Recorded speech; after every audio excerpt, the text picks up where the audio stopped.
একদম লেটেস্ট যে এডিশন আছে 2026, সেই টেক্সট বুক আমার কাছে রয়েছে। এই টেক্সট বুক থেকে আমি তোমাদের প্রবলেম সলভ করবো। ওকে, এটা হচ্ছে 2026 এডিশন।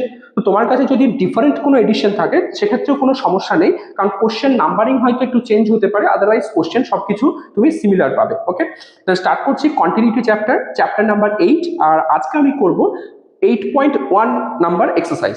আমি প্রথমে একটা জিনিস বলে দিই যে আমার এই যে আর.ডি. শর্মার যে সলিউশন করছি, এক্সারসাইজ সলিউশন, এর উদ্দেশ্য কিন্তু শুধুমাত্র সলিউশন প্রোভাইড করা নয়। আমার উদ্দেশ্য হচ্ছে যে প্রবলেম সলভের মাধ্যমে তোমাদেরকে কন্টিনিউটির যে কনসেপ্ট আছে সেই কনসেপ্ট একদম ক্লিয়ার করা। কারণ হচ্ছে কনসেপ্ট তোমার তখনই ক্লিয়ার হবে যখন তুমি প্রবলেম সলভ করবে। শুধুমাত্র থিওরি পড়ে কিন্তু 100% কনসেপ্ট ক্লিয়ার হয় না। ওকে, তো থিওরি পড়তে হবে, থিওরির সাথে কিন্তু তোমাকে প্রবলেম সলভ করতে হবে। ঠিক আছে, তো আমি চেষ্টা করব যে আমি প্রবলেম সলভ করার সাথে সাথে কন্টিনিউটি রিলেটেড যা কিছু কনসেপ্ট আছে সমস্ত